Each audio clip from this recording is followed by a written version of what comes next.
4+4 offer. మొదటిసారిగా country delight పాలని 4 రోజులు ఆర్డర్ చేసిన వాళ్ళకి మరో 4 రోజులు ఫ్రీ. ఇంకెందుకు ఆలస్యం, యాప్ని డౌన్లోడ్ చేసుకోండి. Download the country delight app now.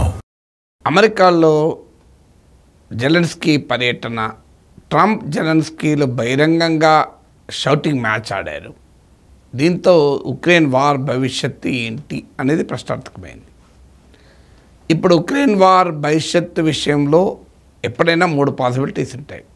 ఒకటి, అమెరికా యుక్రెయిన్కు మద్దతు నిరాకరిస్తోంది, రష్యాకు అనుకూలంగా యునైటెడ్ నేషన్లో ఓటేసింది, నీకు మళ్ళీ కావాలనుకుంటే రా, ఇప్పుడైతే ఏమీ లేదు అని చెప్పి ట్రంప్ మొహాన చెప్పేశాడు జెలెన్స్కీకి. అమెరికా సపోర్ట్ లేకుండా యూరప్ సపోర్ట్తో ఉక్రెయిన్ నిలబడుతుందా అనేది ప్రశ్నార్థకమే. సో అందువల్ల మొదటి పాసిబిలిటీ రష్యా యుద్ధ భూమిలో విజయం సాధించడం. రెండవ పాసిబిలిటీ ఉక్రెయిన్ యూరప్ మద్దతుతో పుంజుకొని లేదా ట్రంప్ మనసు మార్చుకుని మద్దతు ఇస్తే తిరిగి రష్యాపై పోరాడి విజయం సాధించడం, అంటే యుద్ధ భూమిలో ఉక్రెయిన్ విజయం సాధించడం. ఈ సెకండ్ పాసిబిలిటీ చూస్తుంటే చాలా రిమోట్ పాసిబిలిటీ లాగా కనబడుతుంది. వారైనా, ఎలక్షన్ అయినా, క్రికెట్ అయినా చివరి నిమిషంలో ఎవరి వ్యూహం ఫలించి ఎవరు ముందుకు వస్తారో చెప్పలేము. అందువల్ల మీరు యుక్రెయిన్ వార్లో కూడా చూడండి, ఇనీషియల్గా రష్యన్ ఫోర్సెస్ రాజధాని కీవ్కు 20 కిలోమీటర్ల దగ్గర దాకా వచ్చాయి. ఇక అయిపోయింది, జెలెన్స్కీ పతనం, జెలెన్స్కీని అంతం చేసి ఉక్రెయిన్ను క్యాప్చర్ చేస్తుంది అనే రాగా పరిస్థితులు ఏర్పడ్డాయి. కానీ ఏం జరిగిందో తెలియదు. కానీ ఉక్రెయిన్ వెనక్కు తగ్గాల్సి వచ్చింది. ఉక్రెయిన్ ఒక దశలో రష్యా భూభాగంలోకి ఉక్రెయిన్ చొచ్చుకుపోయింది, కురుస్క్ ప్రాంతంలో. So Russia deep into Russia కూడా ఉక్రెయిన్ దాడులు చేయగలిగింది. సో ఇలా యుద్ధ భూమిలో హెచ్చుతగ్గులు జరుగుతూ ఉంటాయి. సో ఏ చిన్న వ్యూహాత్మక తప్పిదమైనా it may cost very big for a force. అందువల్ల ఈ స్ట్రాటజిక్ అప్పర్ హ్యాండ్లు ఎవరికి ఎప్పుడు ఉంటుందో వార్లో చెప్పలేం, ఎలక్షన్స్లో చెప్పలేం, క్రికెట్లో చెప్పలేం. అందువల్ల ఇప్పటికైతే యుక్రెయిన్ బ్యాటిల్ ఫీల్డ్లో గెలవడం అనేది రిమోట్ పాసిబిలిటీ నాకు కనబడుతుంది. But no possibility can be ruled out. ఇక మూడవది, ఈ యుద్ధం 3 ఏళ్ల యుద్ధంలో రష్యాకు అర్థమైంది, ఉక్రెయిన్కి అర్థమైంది, ఈ యుద్ధం వినాశాన్ని మిగిలిస్తుంది తప్ప ఎవరికీ సంపూర్ణ విజయాన్ని ఇవ్వదు. వార్లో ఎప్పుడు కూడా ఎవరు మ్యాక్సిమైజ్ చేసుకుంటారు లాభాలు అనేదే క్వశ్చన్ తప్ప నష్టాలు అనేది ఇరుపక్షాలకు ఉంటుంది. అందుకే ఎలాగైతే కోర్టు కేసులు అంటారే చూడండి, ఓడినవాడు కోర్టులో ఏడిస్తే గెలిచినవాడు ఇంటికి వచ్చి ఏడుస్తాడు అని. ఓడినవాడు కేసు ఓడిపోయానని కోర్టులోనే బోరు అంటాడు, గెలిచినవాడు ఏం కేసు గెలిచి సాధించింది ఏంది, బోరు డబ్బులు పొడగొట్టుకున్నాను, టైం పొడగొట్టుకున్నాను అని చెప్పి ఇంటికి వచ్చి ఏడుస్తాడు. సో అందువల్ల యుద్ధమైన మీకు కోర్టులో కేసులు కూడా ఒకే రకమైనవి. అందువల్ల ఈ యుద్ధ భూమిలో ఎవరు గెలిచినా చాలా దెబ్బలు తగిలే ఉంటాయి. అందువల్ల ఇప్పుడు ఒక వార్ అట్రిషన్ అంటారు, అంటే ఇక ఏంటి ఇంతకాలం యుద్ధం చేస్తామన్న విసుగు అటు రష్యాలో ఇటు ఉక్రెయిన్లో మొదలైంది. రష్యన్ ఫోర్సెస్లో కనబడుతోంది, ఉక్రెయిన్ ఫోర్సెస్లో కనబడుతోంది. అందువల్ల ఇద్దరు అనివార్యంగా ఒక అగ్రిమెంట్కి వచ్చి చర్చలు జరిపి ఏదో ఒక ఒప్పందాన్ని కుదుర్చుకొని యుద్ధాన్ని ముగించడం. ఈ 3 పాసిబిలిటీస్ ఉన్నాయి, అంటే రష్యన్ విక్టరీ, ఉక్రెయిన్ విక్టరీ లేదా రష్యా ఉక్రెయిన్ అగ్రిమెంట్. ఇప్పుడున్న పరిస్థితులు చూస్తుంటే ఉక్రెయిన్ విక్టరీకి బ్యాటిల్ ఫీల్డ్లో దాదాపు స్కోప్ కనబడతలేదు. ఇక అమెరికా సపోర్ట్ ఇవ్వడం లేదు గనక, యూరప్ సపోర్ట్ సరిపోదు గనక బ్యాటిల్ ఫీల్డ్లో రష్యా విజయం సాధించడం ఒక పాసిబిలిటీ లాగా కనబడుతుంది యాజ్ ఆఫ్ టుడే. రెండో పాసిబిలిటీ అగ్రిమెంట్. ఇక అగ్రిమెంట్ అంటూ కుదిరితే అది ఈక్వల్ టర్మ్స్ ఉంటుందా అంటే 3 రకాలుగా ఉండవచ్చు. ఒకటి, రష్యాకు ఉక్రెయిన్కు ఈక్వల్ టర్మ్స్లో అగ్రిమెంట్ కుదరడం. 2, రష్యాకు అనుకూలంగా అగ్రిమెంట్ కుదరడం. 3, ఉక్రెయిన్కు అనుకూలంగా అగ్రిమెంట్ కుదరడం. బ్యాటిల్ ఫీల్డ్లో ఆల్రెడీ రష్యాకు ఆధిక్యత ఉంది. 20% భూభాగాన్ని, ఉక్రెయిన్ భూభాగాన్ని రష్యా ఆక్రమించుకుని ఉంది. అమెరికా ఉక్రెయిన్కు మద్దతు ఇవ్వనని క్లియర్గా చెప్పేసింది. యునైటెడ్ నేషన్స్లో కూడా అమెరికా రష్యాకు అనుకూలంగా ఓటు వేసింది. అమెరికాకు యూరప్కు మధ్య పెద్ద డివైడ్, ట్రాన్స్ అట్లాంటిక్ డివిజన్ కనబడుతోంది. అమెరికా యూరప్ మధ్య ఇటీవల చరిత్రలో ఎన్నడూ లేని స్థాయికి సంబంధాలు తెగిపోయాయి. అమెరికాకు యూరప్కు సంబంధాలు దెబ్బతిన్నాయంటే weaker Europe, weaker NATO, weaker Ukraine. అందువల్ల ఉక్రెయిన్కు పైచేయి ఉండే అగ్రిమెంటు కానీ ఈక్వల్ టర్మ్స్లో అగ్రిమెంట్ కానీ కుదరడం అనేది దాదాపు కనిపించడం లేదు. అందుకే ట్రంప్ చాలా క్లియర్గా చెప్తున్నాడు, you taking a Gamble for world war 3 అని బెదిరించాడు. మొత్తం ఉక్రెయిన్ రష్యా ఆక్రమించుకోవచ్చు అని బెదిరించాడు. అసలు ల్యాండ్ అంటే రష్యా ఆక్రమించుకున్న భూభాగం గురించి చర్చ పెట్టడమే అనవసరమని అమెరికా తేల్చేసింది. అంటే ఉక్రెయిన్ డిస్కషన్స్లో కూర్చున్నప్పుడే 20% మా దేశ భూభాగాన్ని రష్యా ఆక్రమించింది, అది వెకేట్ చేయాలనే కండిషనే పెట్టకూడదు, ఆ కండిషన్ పెడితే వార్ తప్ప మరేమీ మిగలదు అని అమెరికన్ ప్రెసిడెంట్ ట్రంప్ డైరెక్ట్గా చెప్పేశాడు. ఇక రష్యా కూడా చెప్పింది, మేము ఆక్రమించుకున్న భూభాగాలు no question of any negotiation on that, అవి మాయేగా, కావాలని ఇంకేమైనా మాట్లాడు అన్నాడు. అందువల్ల క్లియర్గా ఈ వార్లో రష్యా బ్యాటిల్ ఫీల్డ్లో గెలవడం అన్నా జరుగుతుంది, లేదా రష్యాకు అనుకూలమైన అగ్రిమెంట్తోనైనా యుద్ధం ముగుస్తుంది, అన్లెస్ సమ్ మిరాకిల్ హ్యాపెన్స్. ఇప్పుడున్న పరిస్థితులు చూస్తే మరి ఇలా ఎందుకు జరుగుతుంది? అమెరికా క్యాలిక్యులేషన్లు ఎక్కడ దెబ్బతిన్నాయి? యూరప్, అమెరికా, ఉక్రెయిన్ క్యాలిక్యులేషన్లు ఎక్కడ దెబ్బతిన్నాయి? రష్యా క్యాలిక్యులేషన్లు ఎక్కడ సక్సెస్ అయ్యాయి? వార్ అనేది పై ఎత్తు ఉంటుంది. It's like a chess game. ఎవరు కరెక్ట్గా ఆడితే గేమ్ వాళ్ళు గెలుస్తారు, ఎవరు కరెక్ట్గా వ్యూహాలు రచిస్తే వాళ్ళు గెలుస్తారు. మరి ఇక్కడ యుఎస్, యూరప్ అండ్ ఉక్రెయిన్ ఒకవైపు, రష్యా మరోవైపు. What has gone wrong? Why ఇది ఈ రకమైన అవుట్కమ్ ఎందుకు వస్తుంది? ఏదో ట్రంప్ అమెరికాకు అధ్యక్షుడు కావడం వల్లనే వస్తుంది అనుకుంటే పొరపాటు. అది ఒక కల్మినేషన్ పాయింటే తప్ప ఒక ప్రాసెస్గా చూసినప్పుడు ఈ వార్లో క్లియర్గా రష్యా విన్నర్గా ఎమర్జ్ అవుతూ వస్తుంది. దాని ఫైనల్ దెబ్బ ట్రంప్ రావడంతో మొదలైంది. ఎందుకు జరిగింది అంటే యూరప్, అమెరికా అసలు ఉక్రెయిన్కు మద్దతు ఇవ్వడం, ఉక్రెయిన్ వార్ మొదలు అయినప్పుడు కొన్ని అజంప్షన్స్తో అమెరికా, యూరప్ వెళ్ళారు. మొదటి అజంప్షన్ ఏంటంటే రష్యా బ్యాటిల్ ఫీల్డ్లో యుక్రెయిన్ను దెబ్బతీయగలుగుతుంది, కానీ అమెరికా, యూరప్ ఆయుధాలు ఇస్తుంటే, ఆ అమెరికా, యూరప్ ఆయుధాలతో ఉక్రెయిన్ పోరాడుతుంటే రష్యా వెనక్కు తగ్గక తప్పదు బ్యాటిల్ ఫీల్డ్లో. ఇది అజంప్షన్ 1. రెండవ అజంప్షన్ ఏంటంటే, అజంప్షన్ 2 ఏంటంటే, రష్యా పైన మేము శాంక్షన్స్ విధిస్తాం కనుక ఆ శాంక్షన్స్ వల్ల రష్యన్ ఎకానమీ దెబ్బతింటుంది, రష్యా వార్ చేయలేని ఎకనామిక్ సిచ్యువేషన్కు నెట్టివేయబడుతుంది. ఇది సెకండ్ అజంప్షన్.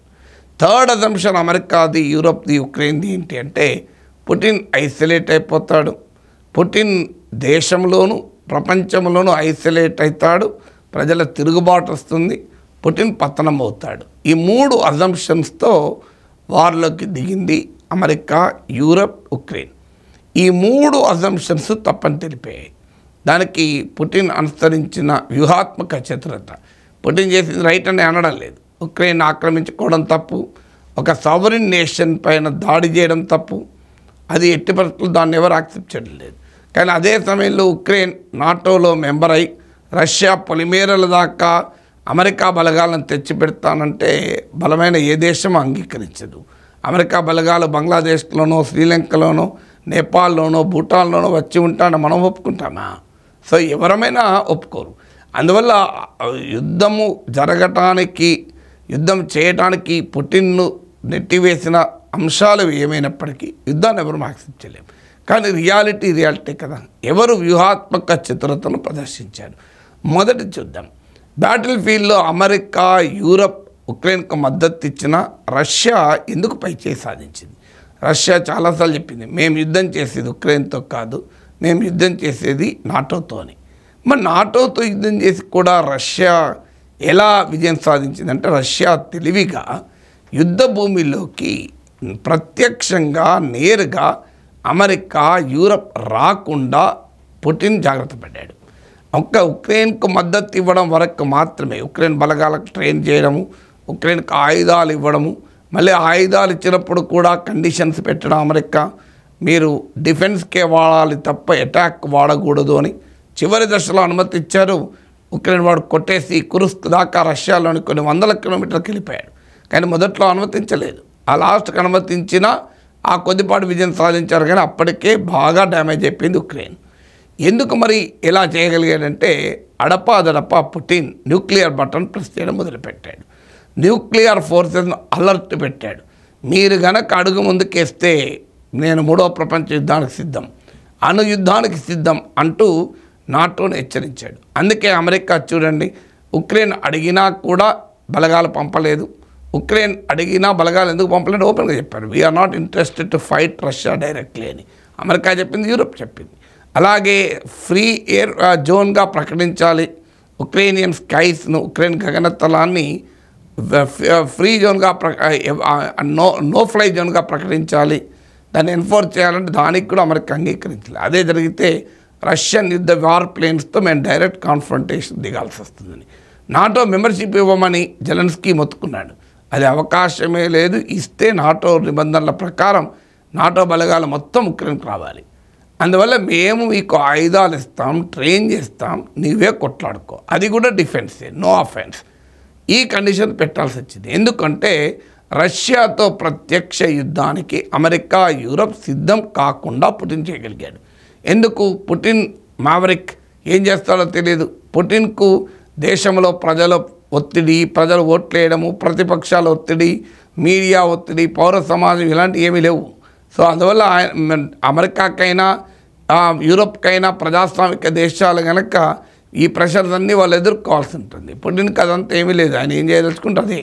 సో పుటిన్ ఆ న్యూక్లియర్ బటన్ ఒత్తడం ద్వారా అమెరికాను, వెస్ట్ను ఒక దగ్గర ఆపగలిగాడు. అది ఉక్రెయిన్కు పెద్ద ప్రమాదంగా మారింది. అందుకే జెలెన్స్కీ పదే పదే అసహనం కూడా వ్యక్తం చేస్తున్నాడు. మీరు నాకు పూర్తిగా సాయం చేయకపోవడం వల్లనే ఇలా జరిగింది అని జెలెన్స్కీ బహిరంగంగా అంటున్నాడు. ఇక రెండవ అసంప్షన్ ఏంటి? శాంక్షన్స్ వల్ల రష్యన్ ఎకానమీ దెబ్బతింటుంది అని అంచనా వేశారు. అది జరగలే. ఎందుకంటే బైడెన్ ఓపెన్గా ప్రకటించాడు, రూబుల్, రష్యన్ కరెన్సీ రూబుల్ కాస్త రబుల్ అంటే కంకర్రాళ్ళుగా మారిపోతాయని చెప్పాడు.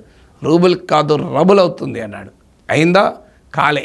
మీకు దానికి 2 గణాంకాలు. ఒకటి, ఈ ఫైనాన్షియల్ ఇయర్లో మీకు Russian GDP growth rate around 4% ఉండవచ్చని అంచనా. కానీ G7 countries average growth rate 1.7%. అంటే క్లియర్గా వార్ జరిపిన రష్యన్ ఎకానమీ దెబ్బతినలే. అలాగే రూబుల్ వాల్యూ వార్ స్టార్ట్ అయినప్పుడు డాలర్కు 85 రూపీస్, తర్వాత ఒక దశలో వార్ మొదలైన వెంటనే 150-160 రూపీస్ కూడా పడిపోయింది. అప్పుడే బైడెన్ హెచ్చరించాడు, రూబుల్ను రబుల్ చేసి పడేస్తామని. కానీ తర్వాత పుంజుకున్నది.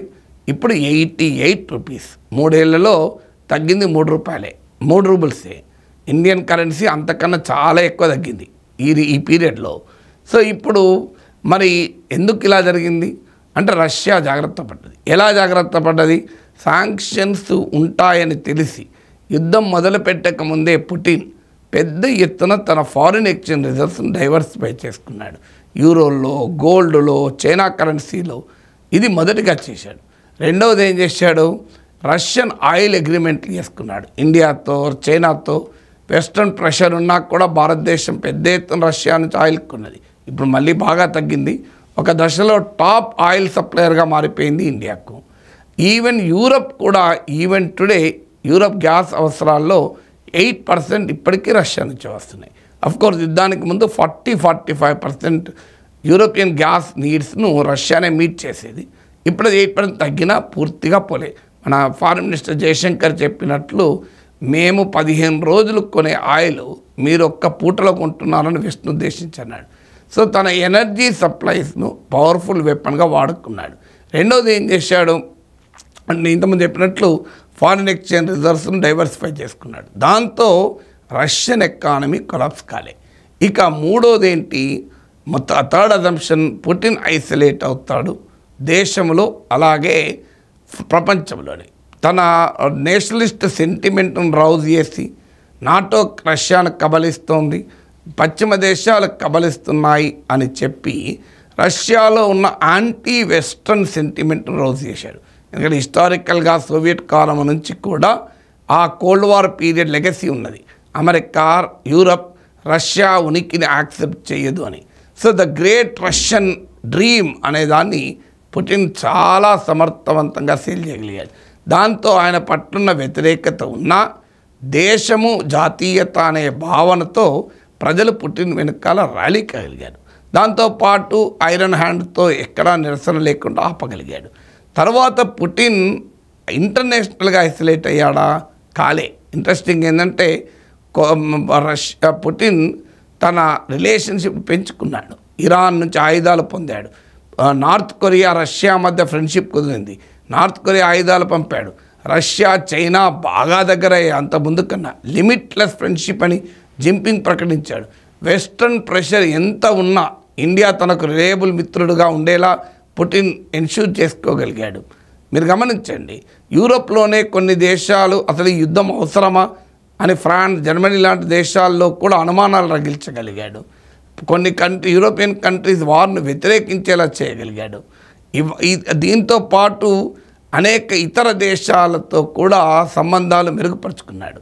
దానితో పాటు స్ట్రాటజిక్ పేషెన్స్, వ్యూహాత్మకమైన ఓపికను ప్రదర్శించాడు. ఏంటి, ఈ వార్ డ్రాగ్ అవుతున్న కొద్దీ ప్రపంచంలో వ్యతిరేకత మొదలవుతుంది. సో కొన్నిటికి కాలమే పరిష్కారం అంటూ వేగంగా వార్ చేయడం కన్నా స్ట్రెచ్డ్ వార్ చేశాడు. దాంతో ఏమైంది, గ్యాస్ ధరలు యూరోప్లో పెరిగాయి, కాస్ట్ ఆఫ్ లివింగ్ క్రైసిస్ యూరోప్లో పెరిగింది, వీట్ సప్లై దెబ్బతిని మీకు ఫుడ్ ఇన్ఫ్లేషన్ యూరోప్లో పెరిగింది. ఎందుకంటే Russia and Ukraine are biggest wheat suppliers. దాంతో ఏమైందంటే యూరోప్లో ఉన్న ప్రభుత్వాలు పతనం కావడం మొదలయ్యాయి. యూకేలో కన్జర్వేటివ్ పార్టీ ప్రభుత్వం పడిపోయింది, జర్మనీలో మీకు సోషల్ డెమోక్రట్ల ప్రభుత్వం పడిపోయింది, ఫ్రాన్స్లో మాక్రాన్ పార్టీకి వ్యతిరేకంగా ప్రజలు తీర్పు చెప్పడం మొదలైంది. సో అమెరికాలో ఆఖరికి బైడెన్ పోయి ట్రంప్ వచ్చాడు. సో ఎందుకంటే అవి డెమోక్రటిక్ కంట్రీస్ కనుక అక్కడ వ్యతిరేకత అయ్యేలా చూశాడు. ఆ పేషెన్స్ ఫలించి లాస్ట్గా ట్రంప్ రూపంలో పెద్ద బనాంజా పొందాడు. ఇలా పుటిన్ క్యాలిక్యులేషన్స్ దాదాపు విజయం సాధించాయి. అయితే పుటిన్ నష్టపోలేదా? నష్టపోయాడు. రష్యన్ ఎకానమీ కొంత దెబ్బతిన్నది. ఇప్పటికీ రష్యా ఉక్రెయిన్ లాంటి దేశం చేతుల్లో కుర్స్క్ ప్రాంతాన్ని కోల్పోయింది. నాటో విస్తరణ ఆపటానికి యుద్ధం మొదలు పెడితే ఉక్రెయిన్ నాటోలో చేరలేదు. కానీ ఫిన్లాండ్, స్వీడన్ అప్పటిదాకా న్యూట్రల్ దేశాలు. ఈ రెండు దేశాలతో రష్యాకు బార్డర్స్ ఉన్నాయి. ఫిన్లాండ్తో ల్యాండ్ బార్డర్ ఉన్నట్టుంది, మీకు స్వీడన్తో మ్యారిటైమ్ బార్డర్ ఉంది. ఆ రెండు దేశాలు నాటోలో చేరాయి. సో కానీ ఆ ఓవరాల్గా చూసుకున్నప్పుడు నేను ఇంతకుముందు చెప్పిన వివిధ కారణాల రీత్యా Putin could register success in the battle field. America, Europe మద్దతు ఉన్న ఉక్రెయిన్ మాత్రం ఫెయిల్యూర్ దిశగా ప్రయాణం చేయాల్సి వస్తుంది.